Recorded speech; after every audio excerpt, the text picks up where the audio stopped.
what she just said, this is sort of getting back at her. Karen takes me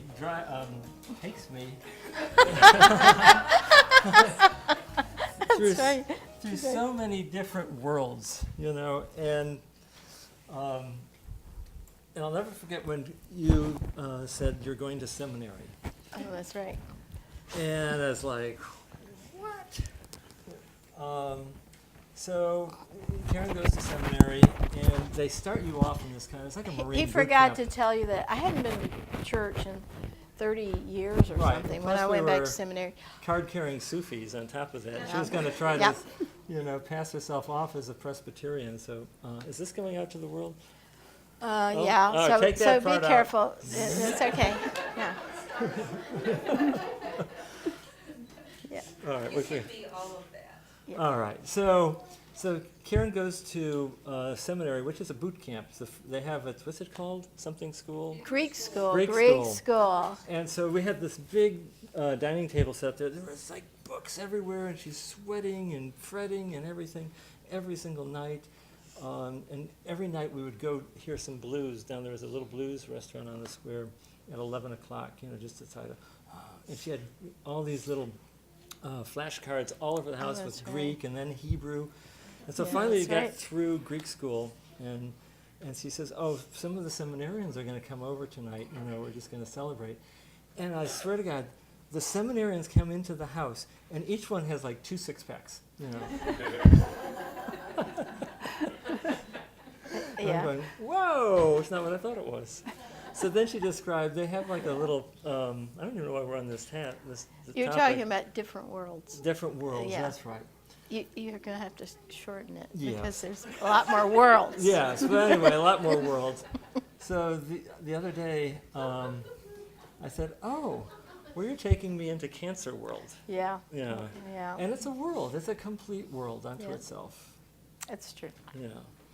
So, And it's not so bad, actually. right. So the point of the whole topic here was the payback is all the electronics that you see Yeah, around you. that's Then I right. drag her under the lights. Yeah. It's just- I really actually don't like to be the Right. center of attention. all right. But you're supposed to be interviewing us. This is Okay. MJ. All right. You're doing such a great job. Yeah.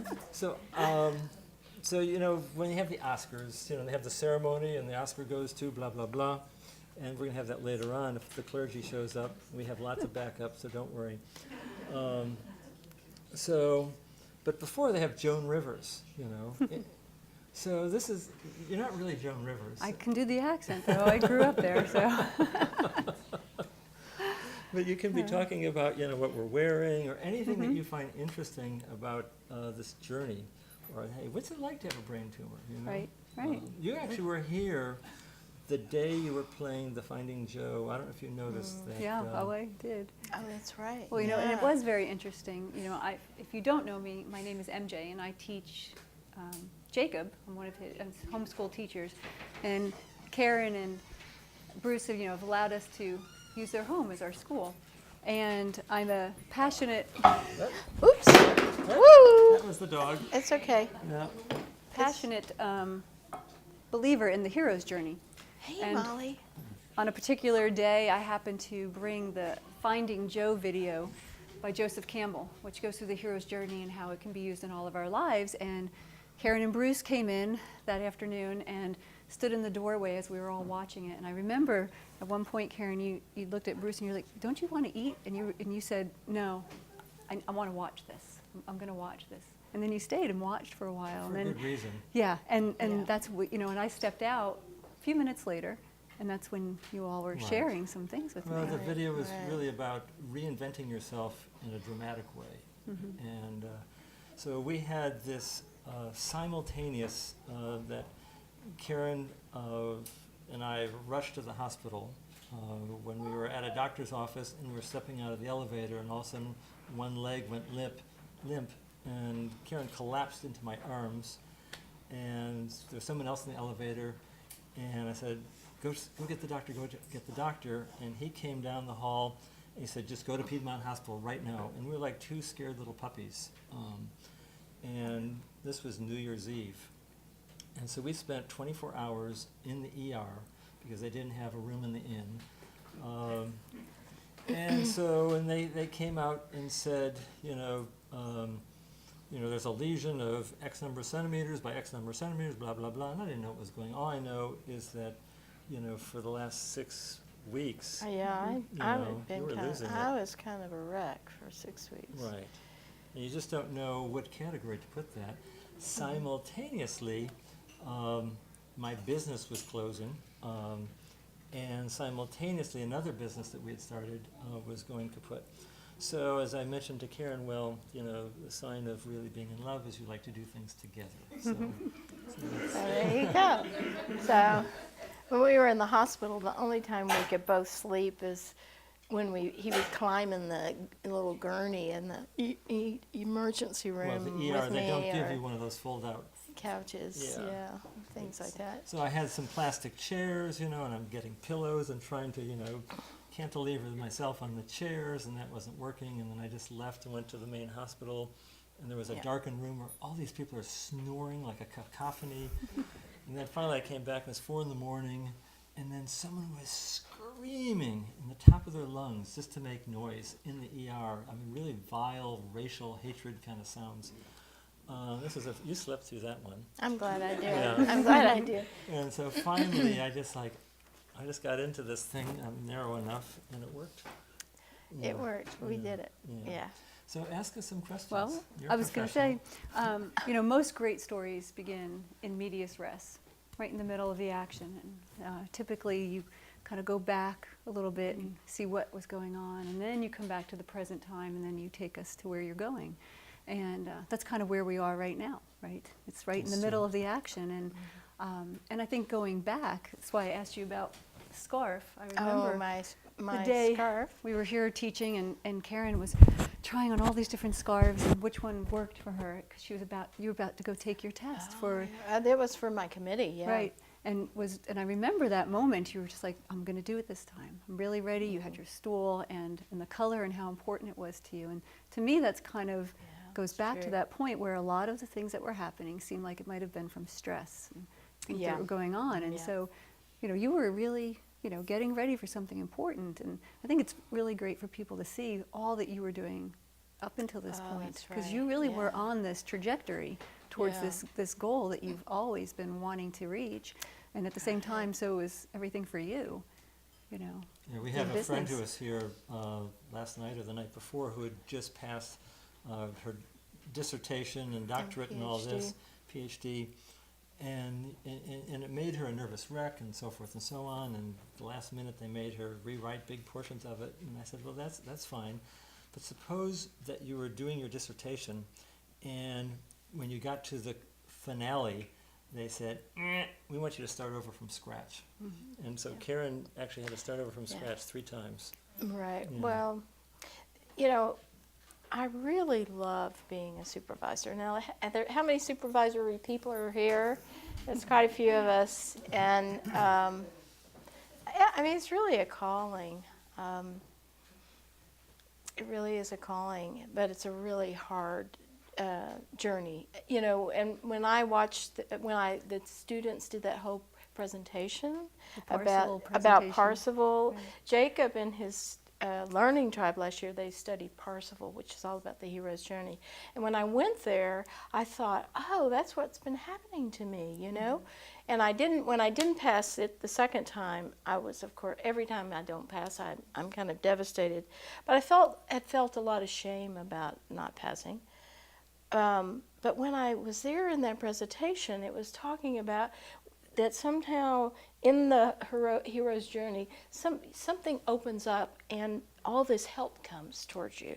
And that was, I think, what happened when I went to, when Dorothea called me up and said, will you come and work for me at Caring Counseling? And then I went to Caring Counseling, and I'd been with Carrie and Trey and and Joan, my really wonderful friends there, and that was, I really felt all this support. And when I went to the committee this last time, I was anxious. I'm always anxious, but I had this feeling I was going to pass, and I did. And they told me when I went in the room that they wanted to pass me. They wanted to certify me. So, I mean, I don't think that's ever happened in a committee.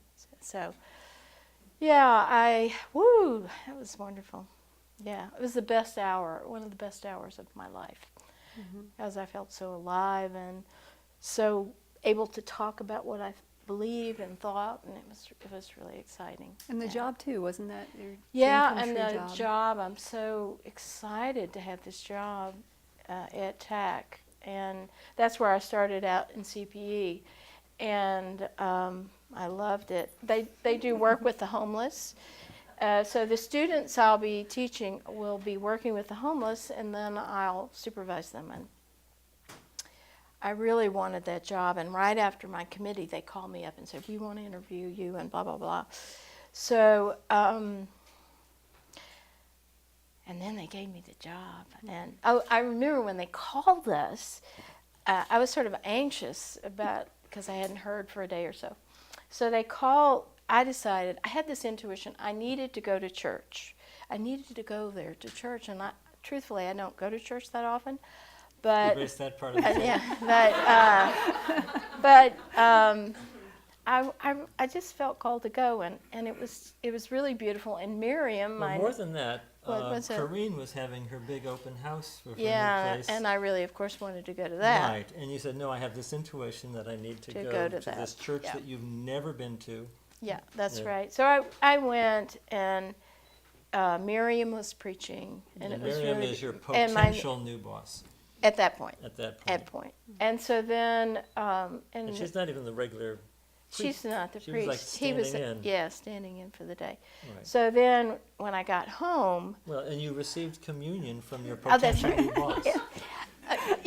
This is the difference between Bruce and I. I tend to try to shorten the story. He tries to lengthen the story. No, I'm not lengthening, but those are the points that this Yeah, was that's true. It's Hollywood. really They'd true. say, and she That's right, received that's right. communion from her potential new boss. I know, and it was really significant. When I did my Right. training at TAC, one of the most powerful moments for me were to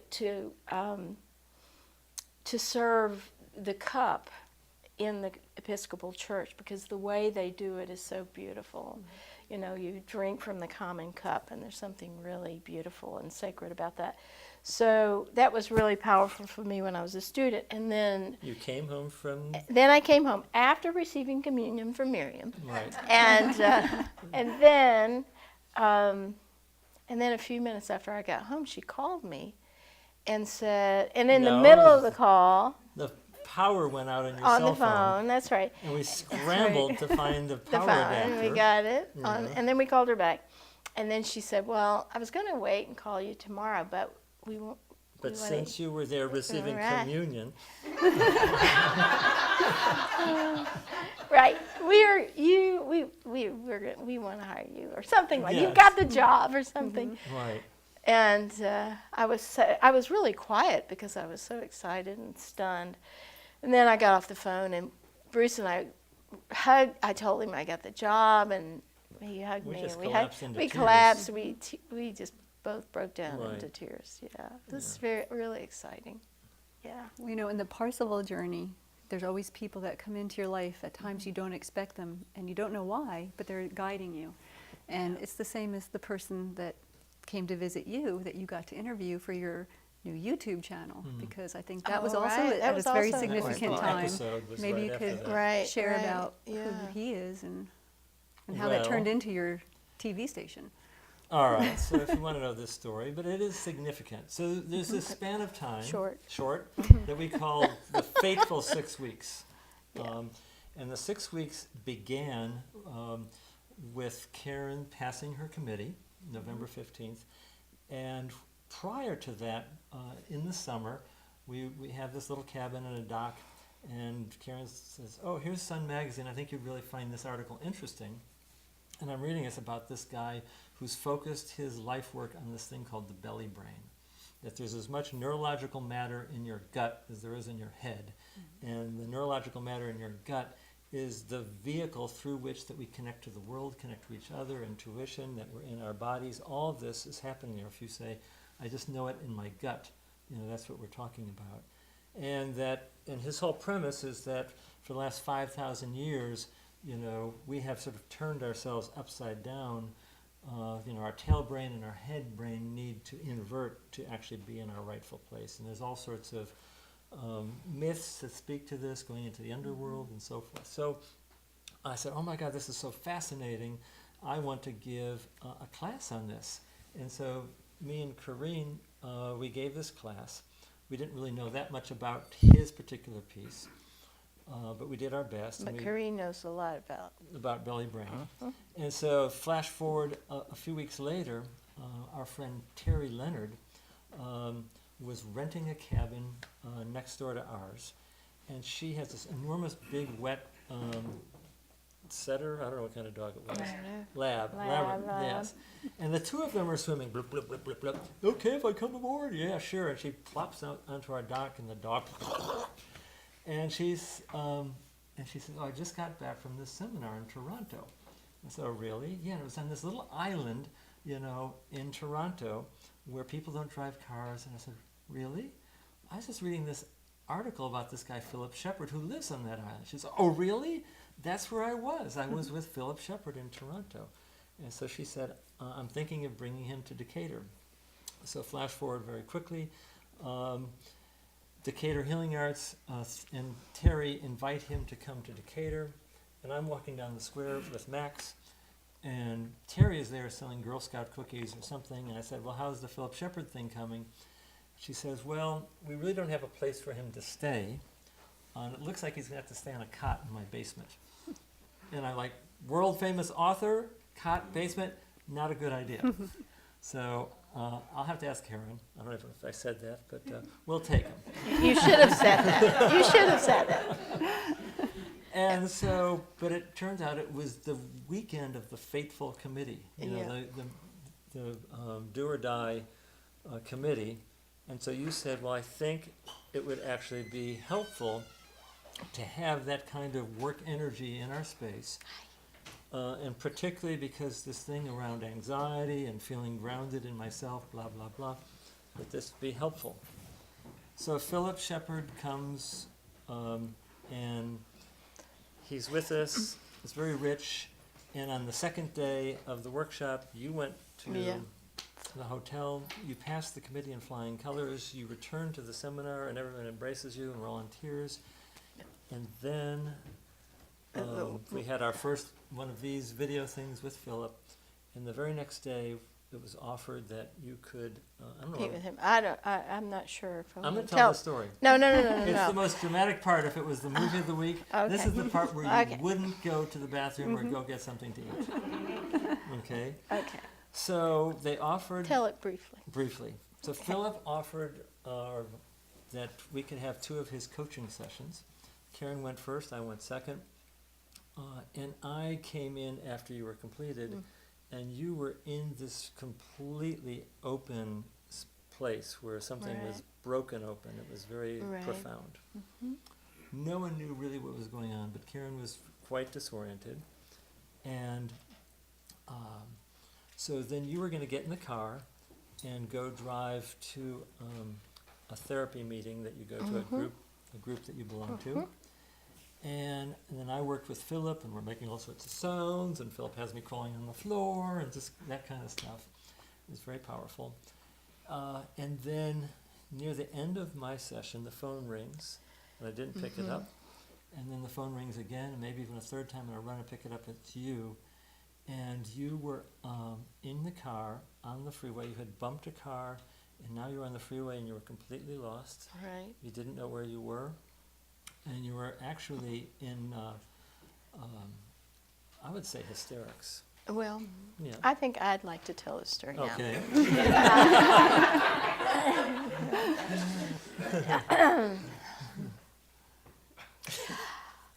Well, I wasn't expecting this to come up, but Well, ask MJ to ask anything yeah. she finds Okay. interesting. Well, it is I'll take the blame. interesting, but it was pretty painful for me because I think of myself as being fairly capable and together, but when I go back and look over some of what was happening before then, I realized that I was having symptoms like I would send out sort of incoherent text to my beloved friends. And I was having trouble reading to my students. So I couldn't read, when I would meet with the students, I couldn't read their papers. And I just thought I was stressed because of the committee. And so it was that event was very stressful for me because I got so lost, I was so scared, and I was having vision problems. So Well, you were blind on one whole side, yeah, which is so really unuseful on the freeway. yeah. So luckily,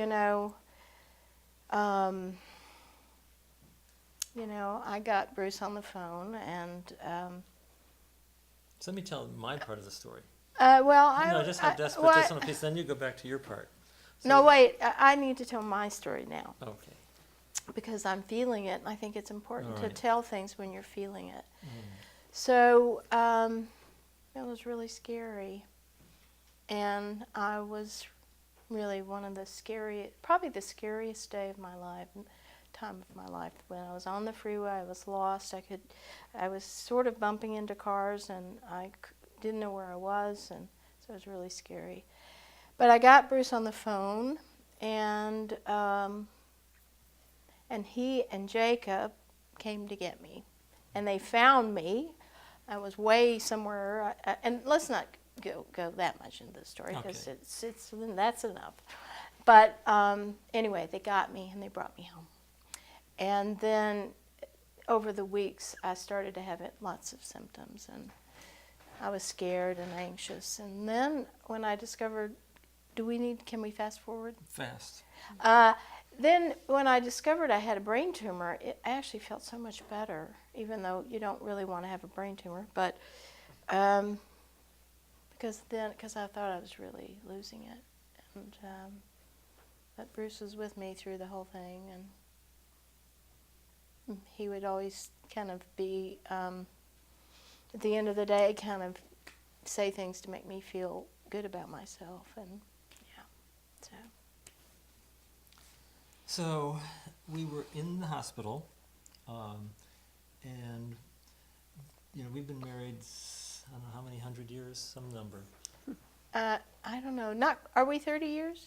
This is going to be our 30th year. Our 30th Yeah. year. That's a good thing. And so, like any couple, we've had our ups and downs, but mostly up. We've been separated a couple times, and Two yeah, times? yeah. Okay. So, but we've hung in there together. But we have hung in there with Yeah. each other. So, in all the splendor and all the wonderful times we've had, the one that was the most profound was when you were on the gurney in the pre-op. And it was really quite extreme. They had you, wired for sound. They had all these IVs in there, and we hadn't done the advanced directive. And so we were finishing the advanced And directive. Karen is like a advanced directive professional. That's one of her main jobs in the hospital. Well, yeah, and it used to be. the two one of us, thing. we couldn't figure it out for the life of us. Yeah, well, I was in the middle of a brain tumor, so it's hard to figure things out. So, hi. So anyways, but I'm leading up that this was the most beautiful moment of our married career. Oh, this is it? This is what you think? Yes. Okay. I might think something different. Well, so you're about to see your wife wheeled off for some really hot, cute doctor, to drill a hole in your head, I have to say, I do want to talk about Piedmont a minute. Okay. I mean, I really felt that I landed up at that hospital where there's this doctor who only does brain tumors, and all these doctors were so fabulous. I fell in love with all of them, and that I just felt so much. I have felt so much sort of divine guidance and support. I can't find words for it, but anyway. So Go ahead. I'm leading up to The most beautiful day. profound moment of our married career, According to Bruce. according to Bruce. Okay. Let's be clear. Right. So there was a lot that had to happen in this little space you know, and you really have the sense the clock is ticking, you know, that Right. when it's time for this to happen, you know, Right. that OR, that time is valuable. So everyone's working to get you ready. The anesthesiologist, Dr. Solomon, Who was a Jewish doctor, and I really like that. cute, That's it. skinny Jewish guy. He was from New York, but the Chicago skinny Jewish guys are better. You know, yes, definitely. They're definitely better. Right. I'm into the skinny Jewish guys. Yeah. No, we're leading up to the profound. Okay, come on, All right. tell me. So we got through the advanced directive, and I forget which choice we took, but we took one of them. And so then they had to take the ring off, Right. and your ring had been on permanently pretty much since we've been We've married. been married. Yeah, I haven't been able to get it off. And I lost a little weight when I got sick, so I was really shocked. Right. So like all things marital, they brought some lube. No, that's a bad joke. No, that's a very bad joke. They brought some soap, some lotion. Okay, take that out of the video. There's not going to be much left. This is going out to my, my mother. I You know. know. Yeah. That's I know. Why? I know, yes, I know. He's being so.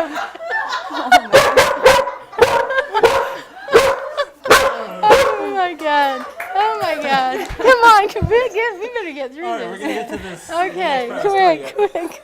So, so they got it off, and everyone was mystified that it came off. It was like divine intervention. I did make the OR nurse do a dance. Right. I said, you got to do a dance because I got my ring off. And she Yes. did. She was Yes. this older woman. She was great. Yes. So anyway, now this is the poignant part. We're going to change gears. Oh, okay. Here we go. So the poignant part is, you were all, whatever they had tied on and all these different things lined, hooked into you. And there's all these people around you. And you have this feeling that you really don't know what's going to happen, It's just like our brain is our brain. And, and they describe we're going to, take our Sawzall and do this and all these things. And they have various techniques for extracting it through a small hole. Oh, Bruce, that's enough. Yeah. But this is all sort of like, at a certain point, you really feel that you are being taken on a journey, and that this is outside of your control, but there's almost like a divine choreography to it. Just the way that all the pieces lined up, that it's very supportive. And we have this word that we've been using from the beginning called buoyancy. And so this word buoyancy is really being sustained in the unfoldment. And the way I would describe it is, if you took like a rubber ball and you threw it into a rushing stream, that there's really treacherous rocks and rapids and all sorts of places that ball could be pulled under, but it finds its way through the stream, that the stream guides it, around all the hazards. And so even though this was a ton of misfortune, it was a divine misfortune. It was beautiful misfortune. And so when you were laying there in that gurney, You're talking about in the pre-op, pre-op. and they're getting ready to Take unhook me. you and take you down, and with Dr. Solomon. With Dr. Solomon. Dr. Solomon, the anesthesiologist. So I held you in my arms the best I could, and it was like so sweet. Yeah. It was really sweet. And so what does sweet mean? Sweet means that there is a kind of softening, a really a total, almost like a melting kind of receptive, where, and we keep using this example that we're like two scared little bunnies, that are just sort of snuggled together in that. And it doesn't sound very masculine, but that's what it was. Yeah. It was.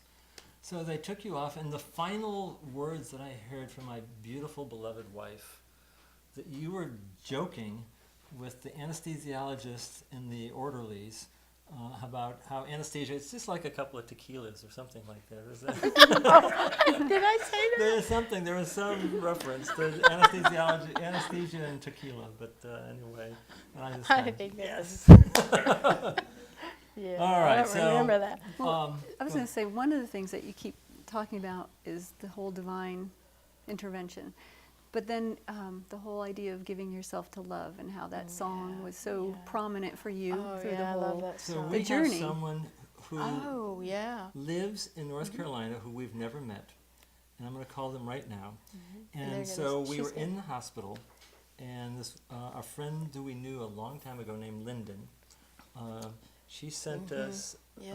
a text or something Yeah. saying there's a woman, Jennifer, who Wants to sing it to you. wants to sing that song for you that you heard in the recovery room. Yeah. Well, I actually asked them to sing it because I love that song. And so we sang it together. I'm sure I sounded Right, really... so she must have read the blog and said, Or something. Yeah. let's see if it really works. Okay, we'll see. All right. And